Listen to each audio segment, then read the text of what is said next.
खातिन हज़रात, ज़ुबान एक बहुत खतरनाक चीज़ है। नबी सल्लल्लाहु अलैहि वसल्लम हमेशा इसकी हिफाजत की तरकीब किया करते थे, क्योंकि यही वो ज़ुबान है जो झूठ बोलती है, यही वो ज़ुबान है जो झूठी कसम खाती है, यही वो ज़ुबान है जो चुगली करती है, और यही वो ज़ुबान है जो गाली देती है।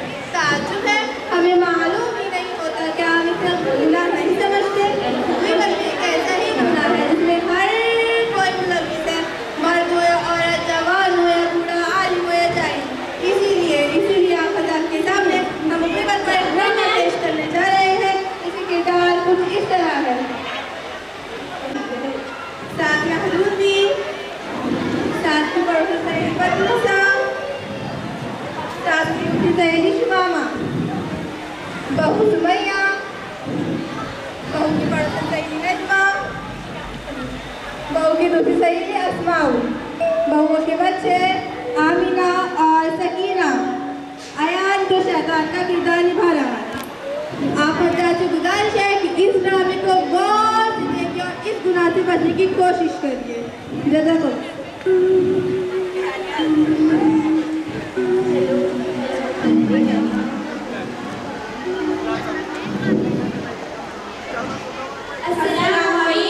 वालेकुम अस्सलाम।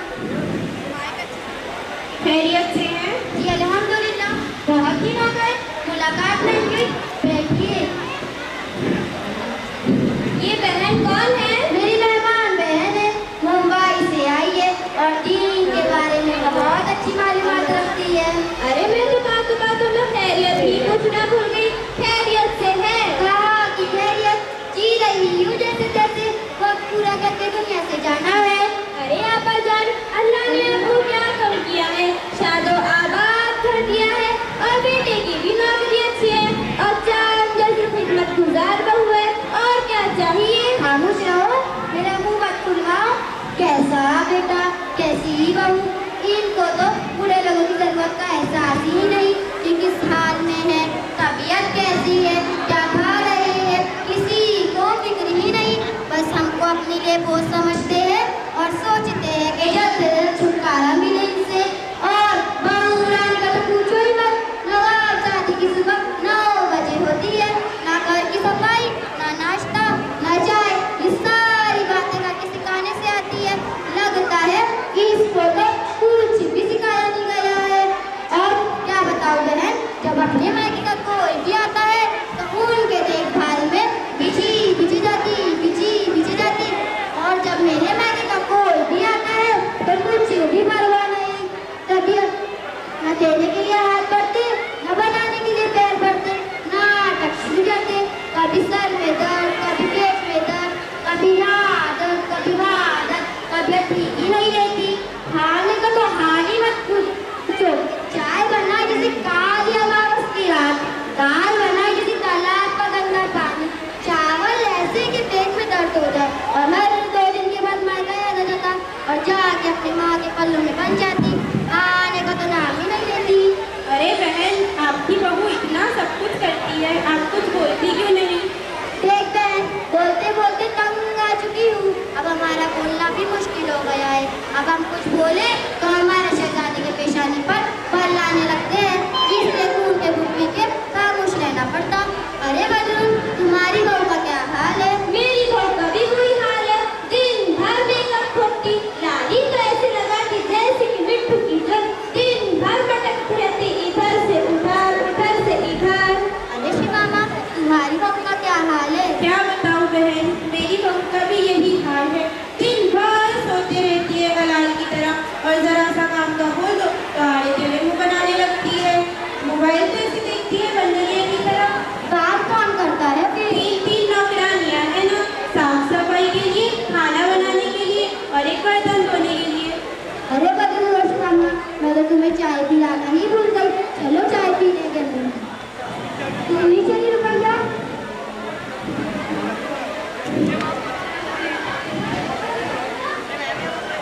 बच्चों इधर आओ। जी खालाजान। देखा तुमने तुम्हारी दादी जान और तुम्हारी दादी जान की सहेलियां क्या बातें कर रही थी? जी हाँ, देखो वो एक दूसरे की बहुओं की तारीफ कर रही थी। नहीं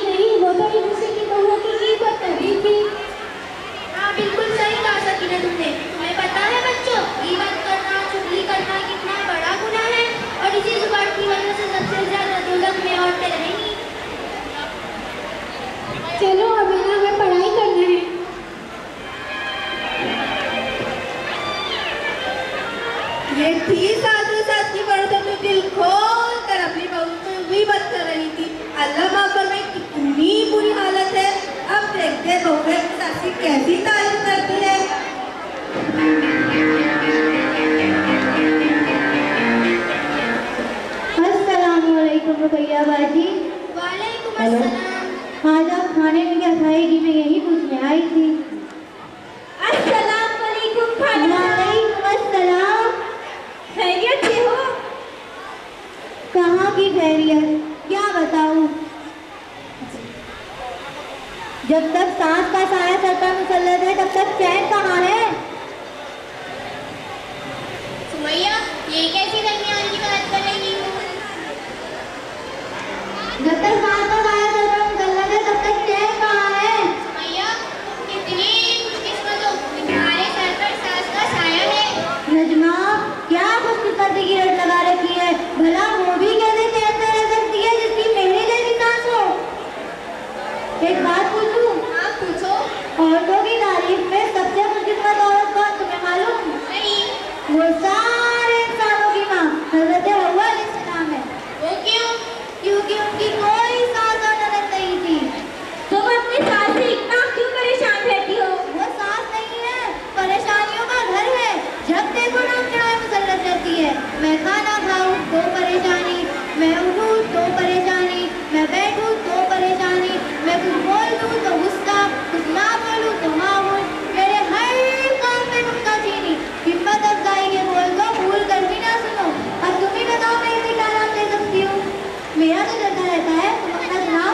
क्या बताऊं बहन, मेरी तलाकशुदा नंद है, दिन और रात सर पका रखा है। मैं तो बांधी बन गई हूँ, उसकी भी खिदमत करूँ और उसके बच्चों की भी। और नखरे अलग, ये अच्छा नहीं वो अच्छा नहीं, हर वक्त ताने सुनने को मिलते हैं। डबल डबल खाना बनाना पड़ता है। मैं अभी नाश्ता बना ही रही हूँ, मेरा नाश्ता बनाकर हुआ कि नहीं कि नंद और उसके बच्चे सारा बना बनाया खाना सब कर चुके होते हैं। अगर मुझे खाना खाना होता है तो खाना दोबारा बनाना पड़ता है, या जो बचा हुआ होता है वही मेरे हिस्से में आता है। दिल में तो ये आता है कि उनके खाने में जहर मिलाकर उन्हें खिला दूँ। और तुम बताओ तुम्हारे घर में क्या चल रहा है। मैं क्या बताऊं, जैसे तुम्हारी सास वैसी मेरी सास है। दिन भर मेरे पे ध्यान रखती है, ऐसा लगता है जैसे कोई CCTV कैमरा हो। जी तो सही में ऐसा बोलता है, उसके बाद ही ना उसको। अरे सुमैया, वो कौन है, मैं पूछना ही भूल गई। आओ मैं इनसे मिलाती हूँ। ये रुकैया बाजी है, मुंबई से आई है। दीन के बारे में अच्छी मालूमात रखती है और पढ़ी लिखी भी है। रुकैया, तुम नहीं बैठी हो? वालेकुम अस्सलाम।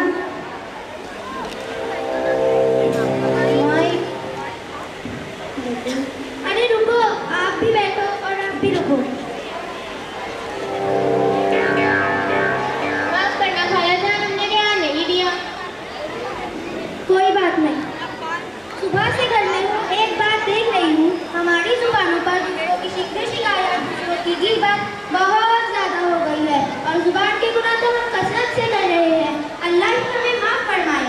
और एक वक्त गुजारी के लिए हम गीबत करना शुरू कर देते हैं और उसके नुकसान का हमें जरा भी अंदाज नहीं। और हम औरतों की बहुत बुरी आदत है, जहाँ नुकसान जहाँ हो जाती है, दूसरों की तस्करी, दूसरों की चुगली हमारी तबीयत का हिस्सा बन गई है। ये महरून रियाबा और उनकी सहेलियों की बातों पर मैंने गौर किया, और अब तुम तीनों की बातों पर भी मैं गौर कर रही थी। ये सारी गुफ्तगू गीबत है। गीबत की होगी, हमने तो वही कहा जो हकीकत थी, कुछ गलत तो नहीं कहा। अरे मेरी बहनों, सुनो तो सही। गीबत कहते ही है जिसकी तुम गीबत कर रहे हो, उसकी पीठ पीछे बुराई बयान करना। अगर तुम ऐसी बात कह रहे हो जो उसमें नहीं, तो वो बहतान है।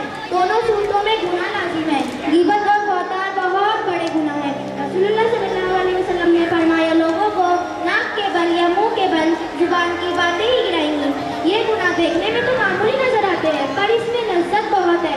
अल्लाह न करे कभी किसी को इसकी लत लग गई तो उसकी आखिरत की बर्बादी में कोई शक नहीं। आखिरत क्यों बर्बाद होगी? क्योंकि जब हम किसी की पीठ पीछे बुराई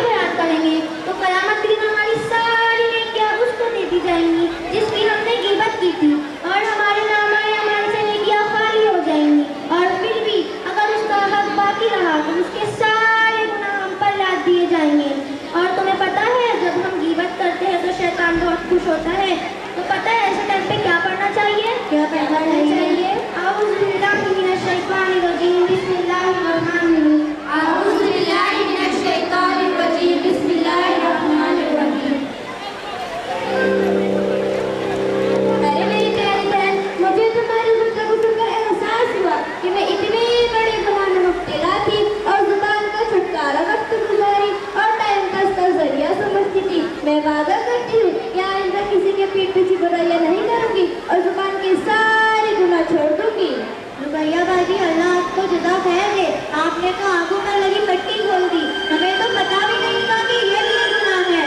मैं वादा करती हूँ कि आइंदा से किसी की बुराई पीठ पीछे नहीं बोलूँगी। मुझे एहसास हुआ। लेकिन रुकैया, हमने तो इतने लोगों की गिबत की है और कई लोगों की बुराइयां भी की है, अब हम क्या करें? सबसे पहले तो अल्लाह से तौबा करो और उससे माफी मांगो जिसकी तुमने गिबत की थी। माफ कर दीजिए, हमने आपके पीठ पीछे बहुत सी बुराइयां की है। हाँ बेटा, हमें भी माफ कर दो, हमने भी तुम्हारे पीठ पीछे बहुत सी बुराइयां की है। शुक्रिया रुकैया बाजी, आपने हमें बहुत बड़े गुनाह से बचाया। जज़ाकल्लाहु खैर रुकैया, बहुत बहुत शुक्रिया, तुमने हमको इतने बड़े गुनाह से बचाया।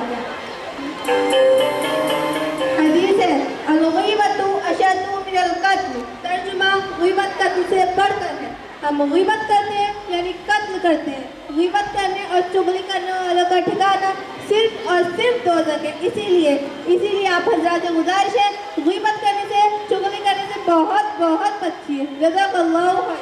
शुक्रिया।